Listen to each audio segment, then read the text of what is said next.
Let's talk about AEW Grand Slam from February the 15th, 2025.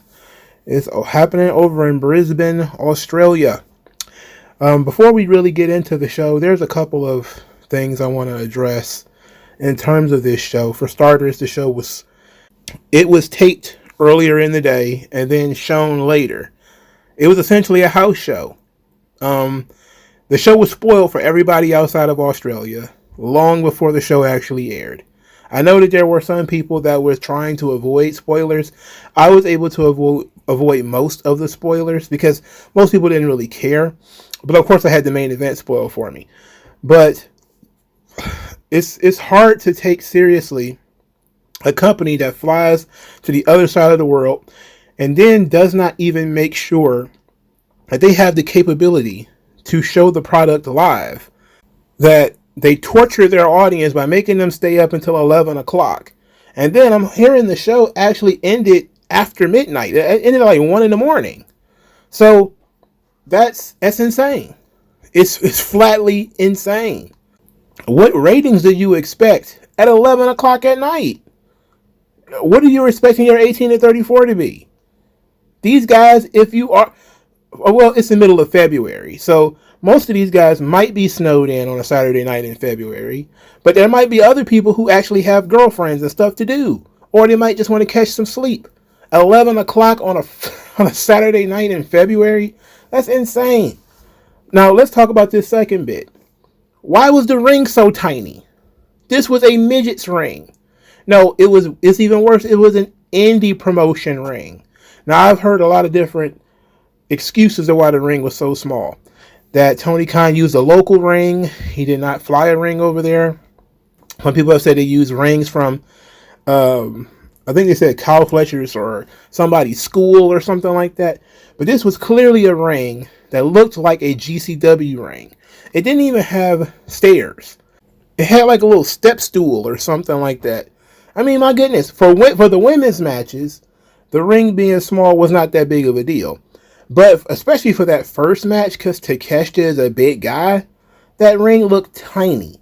When, when like Moxley and all these guys are running around, that ring looks so fucking small. It looks puny.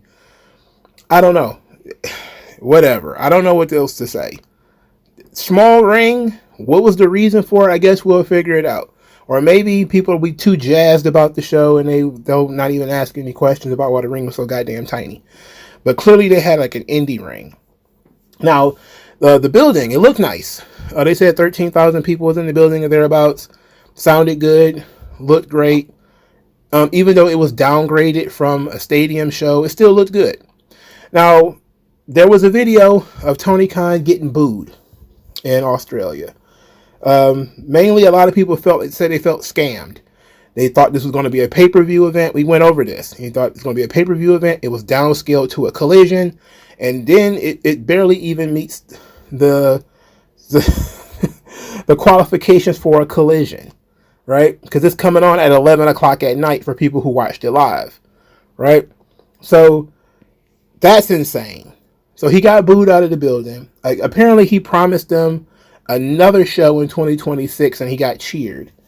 So apparently the Aussies, they want more abuse. They're like, hey, abuse us more.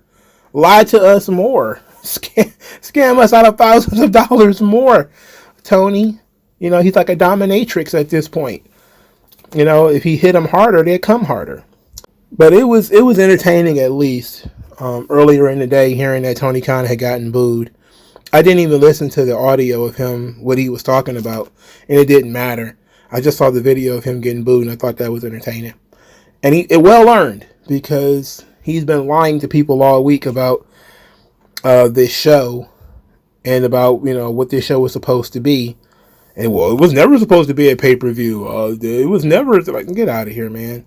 And then it not being available to people outside the building.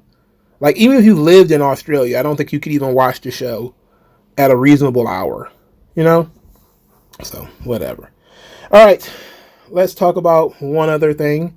Apparently, Josh Alexander is going to be making his way to AEW soon, and I am very happy to hear that.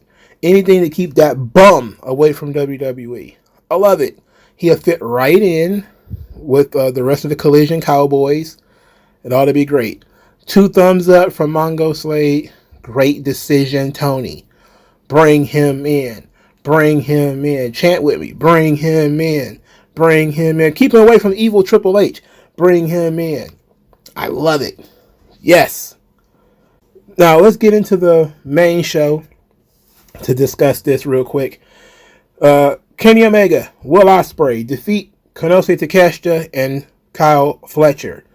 There have been a lot of people who have been putting over Kyle Fletcher to me. They've been saying, hey, you've been missing out on the growth of Kyle Fletcher. He's growing into a really great heel, and he works very well. This tag team match didn't really reveal that much to me, though, because I'm still seeing all of the Will Ospreay stuff in Kyle Fletcher. And what I mean by that is the excessive choreography, which I was told was bad. You know, I was told that, you know, excessive choreography was bad in wrestling, but Will Ospreay's been doing it forever. And I'm still seeing all this stuff. You know, the lack of selling and storytelling and all this kind of stuff. I'm still seeing it. Takeshita was good as usual. They had some really interesting spots that were done. One of them was the Takeshita double German suplex, which was phenomenal, you know, but it begged the question, why was Omega still holding Ospreay to make that happen? But you're asking too many questions. You're overthinking things. It's like the Irish whip. You get thrown somewhere, why would you come back, right? So there was another interesting spot where Omega puts Takeshita on his shoulders, fight for the one-winged angel, and he climbs the ropes. And he's going to look like he's going to do the one-winged angel off the second rope or top rope or whatever. And instead, Ospreay comes off with a cutter. Excellent spot. Nowhere near the finish. Nowhere near the finish of the match. It was just a high spot so that you can clap. And that's the kind of stuff that takes me out of it. You're doing like some of the most devastating things of all time, and then guys just get claps and they roll out of the ring. That's it. So now we go to the next spot. We don't even try to get a foot on the rope, a breakup of the pin, or nothing like that. Just roll out of the ring and let's go to the next spot. So they did this angle in the middle of the ring where Omega was hurt and Will Ospreay covered him, you know, just covering him with his body, like he was protecting him. And I was like, oh, that's kind of sweet. And I was like, I guarantee you Omega's going to get up almost immediately after this and show no signs of ever being seriously injured. So he wandered around a little bit, and then he picked up Konosuke Takeshita for the one-winged angel. And he did it twice after he supposedly injured his stomach, ribs, or whatever. Like, your stomach, ribs, or whatever internals are supposed to be hurt so bad that you need to be protected, but you're still gonna kneel over and pick up a 200-pound man on your shoulders. That's what people mean by psychology. That doesn't make sense. It doesn't make sense. But the finish, though, I'll tell you this, the finish was great. The one-winged angel, hidden blade combination, that was great. So I can't diss that. In terms of the match, it was what you would expect it to be. Heavily choreographed. A lot of spots, just spot after spot after spot. Very little actual wrestling occurred in this match. But it's hard for me because everybody's saying look at Fletcher. And I think I'm going to actually be able to watch a little bit more of Fletcher. I think he's been banished to Collision. But he's going to work a cage match against Will Ospreay at Revolution. Now, that would be the time to really properly evaluate Kyle Fletcher, but it's not going to be really because Will Ospreay is his opponent. And as long as Ospreay is in the match, there's going to be excessive choreography. So it's not until, I guess, I could actually sit down and absorb him wrestling somebody that doesn't engage in that kind of choreography, that I'll be able to properly observe Kyle Fletcher. And maybe I should just throw my hands up. 'Cause I threw my hands up on Kyle Fletcher a long time ago. Maybe I should just say forget it. And, there's no point to this. Like, who cares, really? In addition to Kyle Fletcher versus Will Ospreay in a cage, they're going to run Kenny Omega versus Takeshita for the international title, which I know jazzed up a lot of the AEW fans. But it was a ridiculous build where Omega says, "You've been telling everybody that you beat me 3 times, but can you beat me a 4th time?" I was like, oh my God, why would you tell people that? Like, wasn't Willow? Didn't she say that too? Yeah, you've beaten me 3 times, but can you beat me a 4th time? Like, what? Why is that the build to your match? But at least they got history between Takeshita and Omega. Recent history as well, so it all works out. And instantaneously, the Revolution card looks stronger just with these 2 matches on it. It's all just smoke and mirrors, however. Mercedes Moné defeats Harley Cameron. And, look, I did not think that Harley Cameron was going to win. I suggested that she should win because she was so over.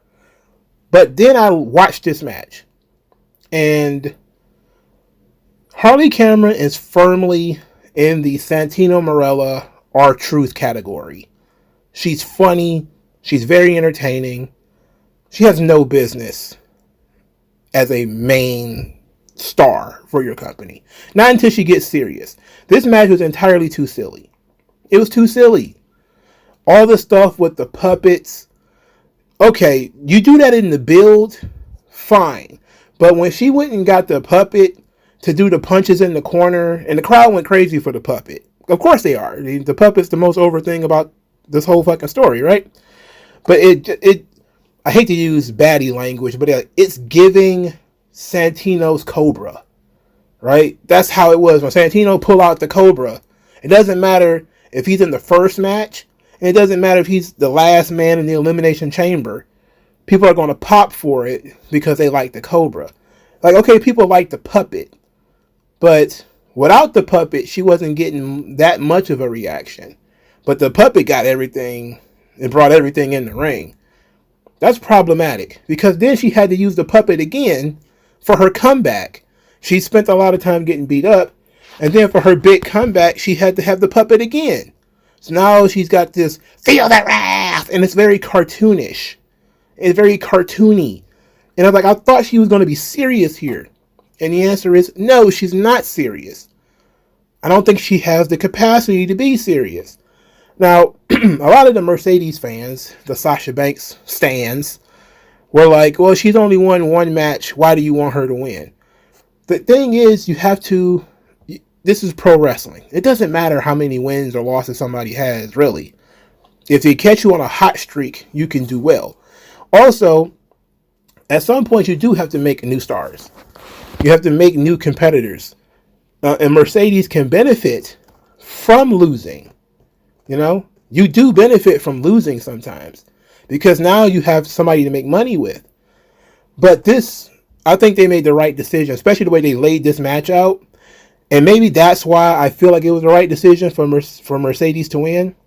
Because the way the match was laid out, it was Harley relying a great deal on the puppet and not her natural charisma, not her natural fire.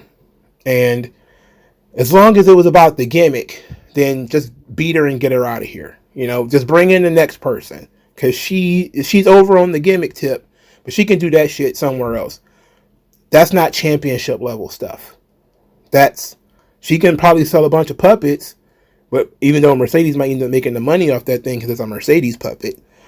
But the rest of this, how this is going to be able to transition to another storyline or take this storyline forward, there's just no way of doing that when her entire gimmick is that she pops for a puppet. So she's perfect as far as a Santino or an R-Truth. I wouldn't take her off TV. And I think Harley Cameron has improved in the ring. But no, she's not championship material. Sorry. Now we had the Brisbane Brawl. Moxley and Claudio defeat Edge and Jay White. The Aussies sung Edge theme song, which was great. It sounds fantastic with all those people, especially a cappella. Really, really jazzed up Edge. And very disappointing finish here. This was terrible. Very bad series of events. Very, very bad series of events here. I mean, everything about it was just... The crowd was not really hyped for it anyway, because anything that involves the Death Riders takes the crowd right out of it. Moxley needs to have better instincts. You think that a guy who has been successful recognizes when something isn't working, right? And I'm thinking maybe his ego is in the way. You know, because somebody has to have the good sense to say, Moxley, what you're doing is not working. I mean, is Jericho not paying attention? Is Edge not paying attention? You know, there's a lot of guys who were stars for a long time in wrestling companies. You know when you're not getting the reaction. You know when your matches are getting booed. And then, you know, of course, the next level stuff, like you're losing television ratings. People are not coming into the building. Is anybody scared of approaching Moxley and telling him that this is not working? Because it didn't work here either. This match was, you know, it had a barbed wire chair, it had a table, there was a spear through a table, you know, Edge spear Claudio through a table. Wheeler Yuta showed up with a belt and was whipping Jay White with the belt. This is a bunch of stuff happening. And in the midst of all of this, Moxley choked Edge out to win the match. Just choked him out. Once again showing that he has no instincts and that Tony Khan apparently is asleep at the wheel. Maybe he has no input. Maybe he's, you know, put something in a contract somewhere.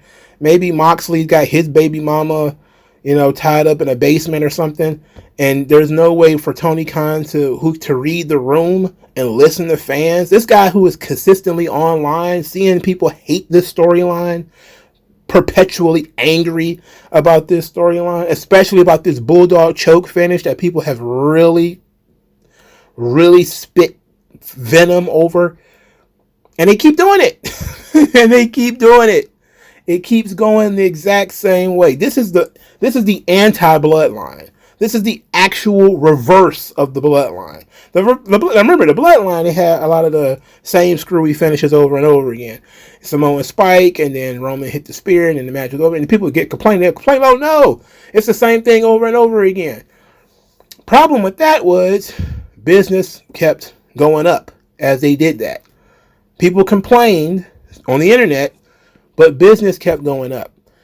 On this situation, they keep doing these Moxley chokes out this guy, and business keeps going down. You're doing something wrong here. The fans start chanting bullshit because they can't believe that Edge, who you've picked as the number one contender, gets choked out in a tag match 3 weeks before the pay-per-view. So, and then Moxley yells into the camera, "That's the guy I'm supposed to be worried about. That's the guy I'm supposed to be scared of." I'm like, yeah, you're supposed to be worried about him. How are you going to sell tickets? How are you selling tickets? You're the main event. How are you selling tickets here? I don't know what you're thinking. Like, what's the thought process here? Why would Edge agree to this? He knows better than this. You would think he would, unless he doesn't care. Maybe he doesn't care. And the thing is, Moxley does. At least he says he does. He has gone on record as being a guy who has no interest in going back to WWE. And he's the guy with the book in this situation. And he's on a suicide mission. Apparently, he's just going to take the wheel of the car and ride it into the nearest pole and just keep doing it until everybody in the car is fucking dead. You had an opportunity. Look, I get it. Edge is not a spring chicken. He's not a young guy. He's not the guy that's the hero of this story. I understand that. I'm not tripping on that. My issue here is that you could at least have somebody with some positive reactions going into their match. At the very least. At the very least, Edge should be strong going into the match so that when Moxley beats him looking strong. Now, when Moxley beats him, which is inevitable, Moxley already beat him. Do you understand what I'm saying? He already beat him. So he's just beating him again. So, what would have been an appropriate finish? Well, an appropriate finish would have been Edge pinning Claudio and Moxley kind of fleeing or whatever. That would have been what I would have done. Or let's say that you wanted the Death Riders to win because you have an idea that involves Edge and Jay White losing. Okay, then Jay White should have lost. Then that's it. Jay White's not wrestling for the title. So he should have taken the pin. Or gotten choked out or whatever. Especially since they did his angle where Wheeler Yuta was on Jay White's back, had him in a sleeper the entire time. You know, which of course leads to Edge being left alone. And it's like, okay, that just reverse that. Just have Jay White get choked out and Edge couldn't help him. That way Edge remained strong and Moxley didn't beat him. Jay White, who is not challenger for the belt, it doesn't matter. But having Edge be the one who lost is dumb. It's dumb, all right? And the match sucked. It's hard for me to get involved in anything Death Riders. I mean, everybody is seeing this. Everybody is saying this. This is the shits.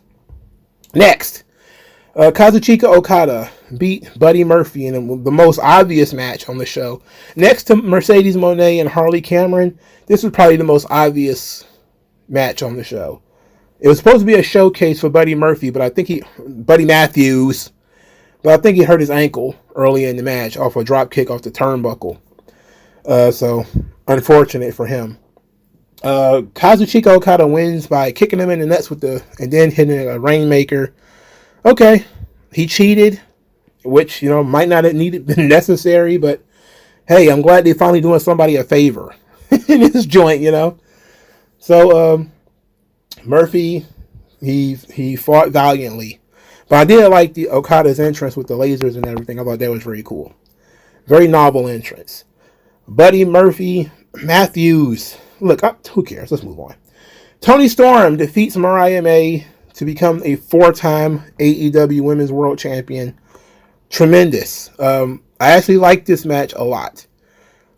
I liked it because the story followed what they've been doing thus far. They were using each other's move.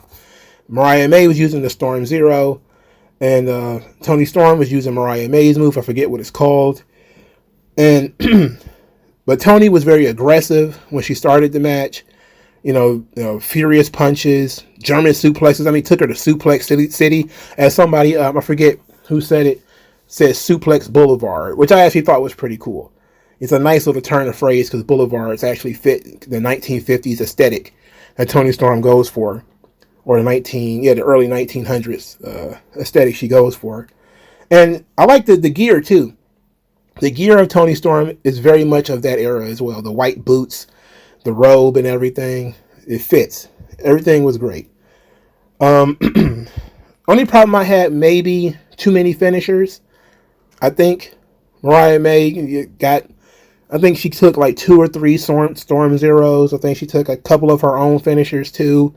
Just maybe too many of those. But other than that, I think that they had a great match. And it was a worthy main event. So, the finish though, might be the first time I say this in a long time, but Toni could have used a more convincing win. She won the match by a small package, which is a surprise, and didn't see that coming. But you would think in her hometown, and she's not fighting from underneath, she's not, the babyface in peril, she's not the underdog, she didn't really need to win by a small package. Now, if she'd have got hit with a big move, sort of like a Bret Hart finish, Bret Hart takes a jackknife powerbomb. He's slow to get up, and Diesel's like, ha ha ha, I got him. And then he reaches down to pick up Bret again, but Bret cradles him. That's a a good use of the small package, or if you're the underdog. If you're wrestling a guy like a Brock Lesnar, and he's, of course, confident in his physical superiority over you, and he reaches down for whatever reason, and you roll him up, that's a good use of the small package. In a situation where you and your opponent are about of equal size, you're not bleeding or busted open, and you didn't get hit with a big move beforehand, you just pulled out a small package. I mean, it's a clean win, but I would have liked for her to beat her flat in the middle of the ring. Not flat, but, build up to it, but beat her convincingly in the middle of the ring. But Toni Storm winning was another one of the most obvious things for you to do. And sometimes the obvious thing in this situation is the right thing to do. It's just unfortunate that it was spoiled for so many people. But then again, it was for the Rome. It was for the Australians, and the Australians were there. And it all worked out great. So Mariah May and Toni Storm, I think, was the best match of the night for me. I thoroughly enjoyed that. I know most AEW fans are going to be big fans of that opening tag match. It was way too much choreography for me.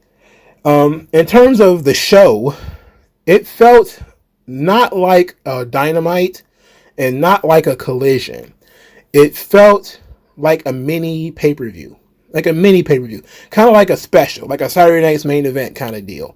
And that takes it up a notch over a Dynamite. Because there was no angles shot on the show. It was just like a house show, match after match after match. And that's what this was. They just went from one long match to the other, and each match was a little bit different, which is much better than previous Dynamites and Collisions and stuff, where most of these matches would end up being the same fucking thing. So at least these things were different. Like the Harley Cameron match was very different from the Buddy Matthews match, which was very different from the tag match, was very different from the main event. So there was a lot of variety on the show, and that's a big positive in terms of you're not watching the same thing over and over again. Same time, though, a lot of these matches were too long. I thought that tag team match, the opening match, the Omega Ospreay match, was way too long. The Brisbane brawl went too long. Okada and Matthews probably went too long as well.